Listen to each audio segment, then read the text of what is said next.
안녕하세요 여러분. 월요일입니다. 벌써 5월이 되었고 5월이 점점 가고 있습니다. 5월은 가정의 달인데 어린이날도 있고 어버이날도 있고 스승의 날도 있는 아주 좋은 달입니다. 이 달에 우리가 좀 즐겁게 모여서 한 번에 좀 파티하면 어떨까 하는 생각이 여기서부터 막 올라오는데 아직은 좀 어렵지 않나 라는 생각을 합니다. 5월 말 정도 되면 뭐 날씨도 좀 굉장히 따뜻해질 것이고 뭐 그러니까 가능하지 않을까 라는 생각을 합니다. 그래서 어린이날 파티도 하고 어버이날 파티도 하고 그리고 스승의 날 파티도 하고 하는 그런 시간을 좀 가졌으면 좋겠다, 이런 마음입니다. 그럴 수 있기를 위해서 같이 기도해 주시고, 우리 인간은 좀 월요일이 되면 좀 많이 불편해합니다. 주말에 좀 쉬다가 월요일이 되면 일하러 가야 되고, 좀 그런 것들 때문에, 그리고 아이들도 학교에 가야 되고, 뭐 이런 것들 때문에 많이 피곤해 하는데, 좀 감사하면 좋겠다, 이런 생각을 합니다. 뭐, 살아있기 때문에 감사하는 거, 또 내가 오늘도 움직일 수 있어서 감사하는 거, 갈 곳이 있어서 감사하는 거, 이런 감사가 있었으면 좋겠다는 생각을 합니다. 물론 조금 이따 말씀드리겠지만 더 큰 감사할 것들이 있습니다. 그러나 이 정도라도 인간으로서, 하나님을 제외하고 그냥 하나의 인간으로서 그 점에는 좀 감사하면서 살면 좋겠다. 미국 같은 경우는 전체 경제 인구의 굉장히 많은 퍼센테이지가 이번 코로나19 사태로 실직을 했습니다. 우리나라도 굉장히 많은 사람들이 무급휴직을 당하거나 실직을 하거나 했죠.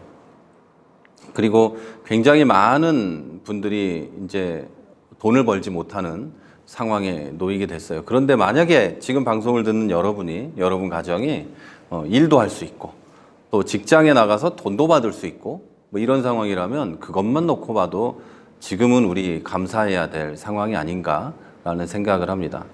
사실 미국에 있는 우리 제 누나죠. 누님도 직장을 다니는데 혼자만, 같은 팀 중에서 혼자만 살아남은, 나머지들은 다 쉬어야 하는 일이 생겼죠.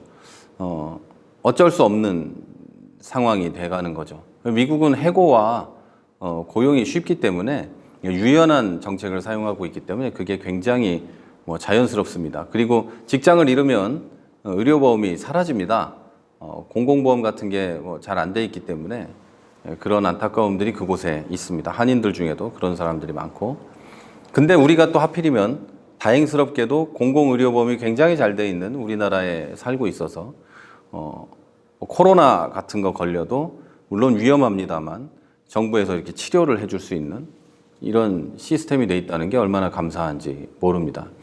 그래서 감사할 것들을 하나하나 찾아보면 월요일이지만 감사할 게 굉장히 많이 있죠. 그런데 그럼에도 불구하고 우리 사람이라는 존재는 뭔가 좀 불만을 찾아내고 뭔가 이건 아니야 라는 것들을 하나씩 찾아내는 버릇이 있습니다.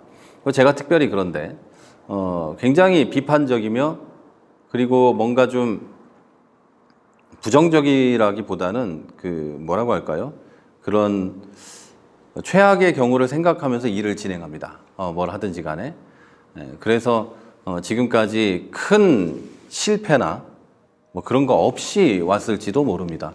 여러분이 생각하는 큰 성공은 못했지만 크게 나락에 떨어지거나 이런 것은 없었다. 왜냐하면 항상 무엇을 하든 최악의 경우를 생각하거든요. 그게 장점일 수도 있지만 단점은 뭐냐면 좀 이런 일이 생긴 것에 대해서, 이런 일을 진행하는 것에 대해서 감사와 찬양을 하는 경우가 좀 많이 줄어듭니다. 고맙지만 이 일로 어떤 일이 일어날 수 있겠다. 내가 목사로서, 이 교회의 담임 목사로서, 목회자로서 이게 준비해야 될 것들은 이런 거다. 막 이런 머릿속에 생각들이 있는 거죠. 어쨌든 그래요. 그러니까 우리 인간은 저 같은 사람뿐만 아니라 굉장히 이제 괜찮은 성격이 좋은 분들도 감사할 것을 찾아내기보다는 감사할 것보다 이 상황에 좋지 않은 건 뭘까를 찾아내는 경우가 적어도 우리 한국 사람한테 굉장히 많습니다. 우리 한국 사람은 낙천적이라기보다 낙관적인 사람들이 많은데 낙천적인 사람들은 좀 어떤 경우에도 좀 해피한 사람들이잖아요. 그런데 낙관적인 사람은 같은 문제를 놓고도 전망을 낙관하는 거죠. 예, 그러면서 계획을 하는데 뭐 더 많은 인구를 차지하는 건 낙관적인 사람이 아니고 이제 좀 그렇지만 말이 비관적인 사람들이죠. 그래서 좀 일을 이렇게 해가는 사람들인데 어쨌든 드리고 싶은 말은 우리는 감사보다 감사하지 않은 것들을 찾아내는데 익숙하다 이런 얘기입니다. 그런데 오늘 제가 여러분과 함께 나누고 싶은 말씀은 감사에 대한 이야기예요. 히브리서 13장 15절입니다. 예수님을 통해서 언제나 하나님께 찬양의 제사를 드립시다. 이것은 그분의 이름에 감사하는 우리 입술의 열매입니다. 자, 예수 그리스도를 통해서 하나님께 찬양한다.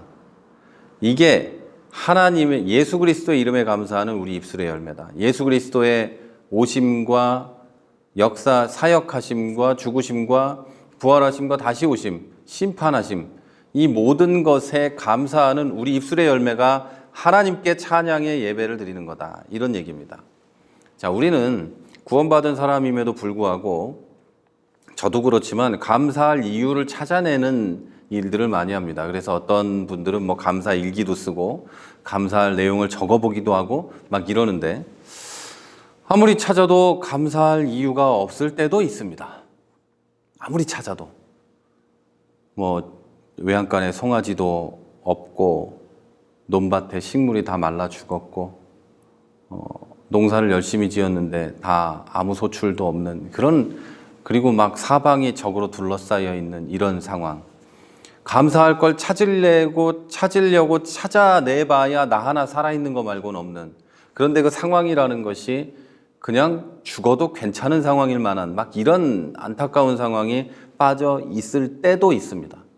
그리고 좀 전에 말씀드린 대로 우리 한국 사람들, 우리는 특별히 그런 상황이 아니더라도 굉장히 비관적으로 생각하는 경향이 있습니다. 그런데 여러분, 우리의 찬양과 예배와 우리의 감사는 오직 나를 구원하신 하나님께 드려야만 하는 겁니다. 이 전제가 뭐냐면 예수 그리스도께서 나를 위해 죽으신, 그리고 좀 전에 말씀드린 예수님의 사역과 다시 오실 것들, 이런 것들 때문에 하나님께 감사드려야 합니다. 왜냐하면 그것으로 인해서 내가 구원을 받았으니까요. 우리의 최고의 감사할 제목은 구원이라는 이야기예요. 더 이상 감사할 것들을 솔직히는 찾아내지 않아도 됩니다. 매일매일 구원의 감격으로 살아갈 수만 있다면 우리는 감사할 제목을 찾아내고 그래서 그것 때문에 억지로 기뻐하려는 노력을 하지 않아도 된다는 거예요. 여러분이 구원을 받았다는 것은 내 안에 성령님이 계시고 그 안에 매일매일 샘솟는 기쁨이 솟아난다는 이야기입니다. 언젠가 말씀드린 적이 있는지 모르겠는데 기독교가 말하는 기쁨은 다른 세상의 많은 곳에서 말하는 그 기쁨과 달라요. 그 기쁨과 행복이라는 것들은 내가 무엇인가를 성취하거나 어떤 신적인 존재나 어떤 사람이나 누군가가 나에게 뭔가를 베풀어 주었을 때 느끼는 기쁨, 또는 내가 무엇을 가졌을 때 느끼는 기쁨과 행복인데 기독교의 기쁨은 그런 게 아니에요. 우리의 기쁨은 내 안에서 샘솟는 겁니다. 누가 주시는? 성령님이 주시는 샘솟는 기쁨이에요. 그분과 함께 동행함으로, 말씀과 함께함으로 구원을 받았다는 이유 하나만으로 안에서 샘솟는 기쁨이 있는 거예요. 이것은 눈이 좀 간지러워서 이것은 경험하지 못한 사람은 알 수가 없는 거예요.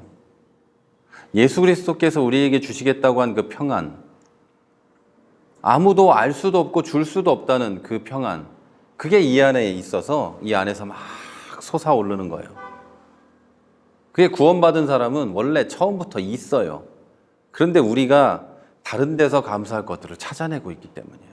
구원은 받았으니까 일단 좀 제껴놓고 다른 데서 한번 찾아보자 맨날 이러고 있는 거죠. 그러나 여러분, 기독교인의 기쁨은 그런 데서 찾을 수 있는 게 아니에요. 이 안에서 구원받은 것 하나로만, 그 하나로만으로도 기뻐하는, 그 기뻐하는 것은 내가 기뻐하려고 해서 하는 게 아니라 구원받았구나 라는 걸 생각만 해도 이 안에서 솟아나는 기쁨, 그게 있는 거예요. 그래서 어떤 상황에서도 하나님을 찬양할 수 있게 되는 거죠. 자, 사랑하는 여러분, 우리는 원래 나쁜 걸 찾아냅니다. 그러나 내 안에 구원받은 기쁨이 솟아날 수 있도록 구원받은 것을 다시 한번 생각해 보시기 바랍니다. 오늘 하루 구원의 감격을 회복하고 하나님께 받은 그 은혜를 기억하는 여러분이 되시기를 바랍니다. 저는 지금까지 세종시에서 최 목사였습니다.